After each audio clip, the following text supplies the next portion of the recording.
G-Rock, 106.3, 106.5 Jersey's Rock Alternative. I'm Matt Knight with some very special guests here in the studio today. It's always exciting to have a guest in the studio, especially when it's guys like Coheed Cambria. Gentlemen, welcome to the studio here. Welcome back to New Jersey. Oh, thank you very much. Claudio, Travis, and Mike are here today from the band supporting the new album, which is coming out. It's actually out today. Volume 2 of Good Apollo on Burning Star 4, No World for Tomorrow. You guys, you have to, like, seriously, how do you introduce the name of the album? Hey, phones! Phones, everybody! You see this? He was yelling at us! From the man. What's the... Here, what the... We were yelling... He was... Dude, now, Claudio... You see, was he not, Claudio, was he not yelling at us for having our phones off before? And immediately, there it is in the beginning of the interview. Phones are ringing. Joe Bruckman story. My Lord! You can't even get... I'm trying to get a serious conversation going here, and then...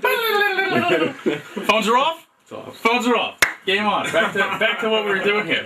Let me talk about the concept of the album first. Of course, it started off with the comic books, which eventually became the album, the storyline of the album, the focus of the music. How do you write comic books and then eventually turn them into a full album, and not just an album, but a 5-piece album, like 5 full albums of comic book stories? Well, I mean, you know, they all kind of started together, really. You know, the idea of the music and the story. You know, the music actually comes first. Right. You know.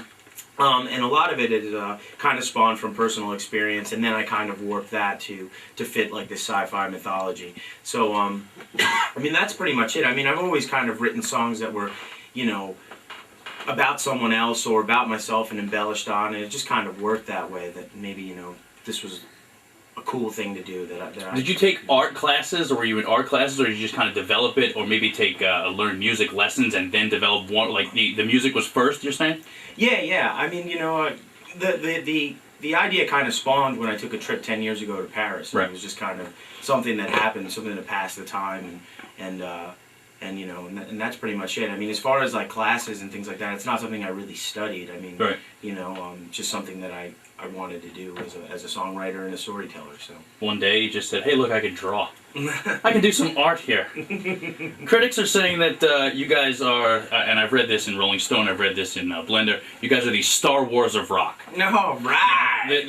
And which obviously you're very happy about. One of you are happy about. Travis is like, "No, I'm not happy at all that we're the Star Wars of rock." Well, why are you so upset with this, Travis? Why so upset with the? I wasn't upset. It's just, you know, it's just funny.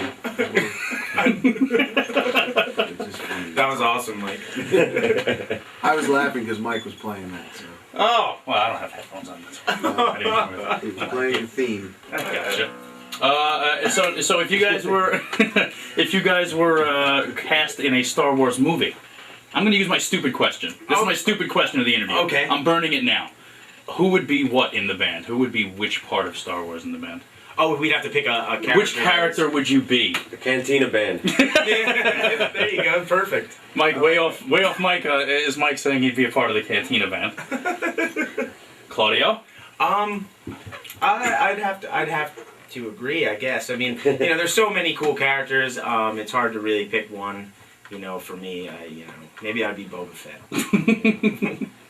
Look how excited Travis is for his answer here. Yeah, I'd be Lando Calrissian. I was gonna say, is somebody gonna pick Lando Calrissian? That's what I'd do. You look nothing like him. That's exactly what I'd be. You guys have the tour dates coming up here. You have tomorrow in New York City, then you got Philly, and back to New York at the end of November. When you guys are doing the live show, you don't do the songs in sequence. Do you get to tell the stories? No, not right now. But that is talk for the future, Right. Possibly, you know, creating like, you know, a show where we can play all the albums, you know, back to forth. Right. Back to whatever that meant. Back to front, maybe. Back to front.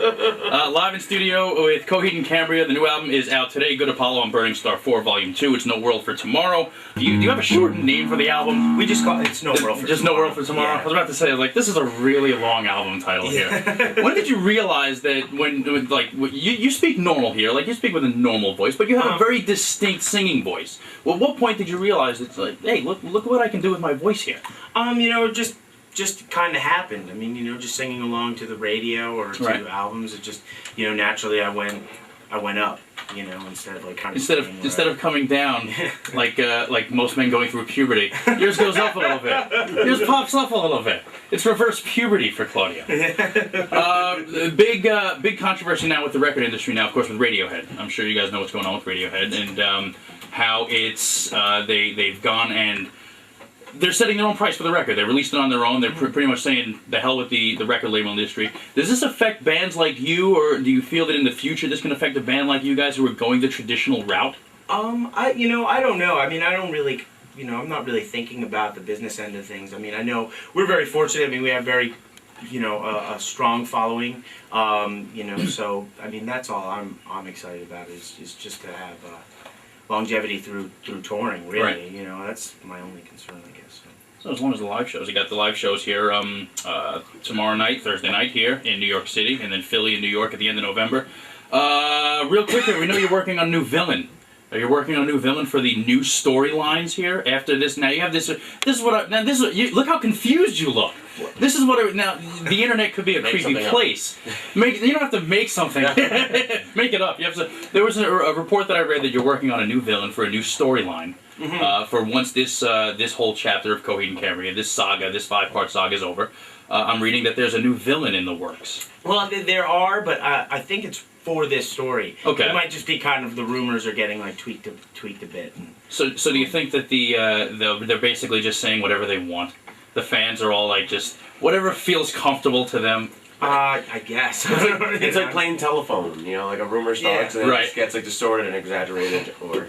Yeah. What about the real story here? What is the future plans here after we get... Now, the prequel is going to come out, obviously, later on in 2008. That'll be the final chapter, but really the first chapter for those who know the story. So once that part of the story is over, what's next for Coheed? There's a bunch of things. I mean, we could... I mean, the mythology that I've created is fairly large, and I mean, we can continue to tell stories inside that. Because Coheed and Cambria affect everybody in it. So, there's always that starting point. Or there's the idea to move into another one, or to just, or to not, So it's kind of up in the air, really. We'll have to wait and see, I guess. Yeah. That's the story. The old wait and see. The album is out today. No World for Tomorrow on Columbia and Equal Vision Records.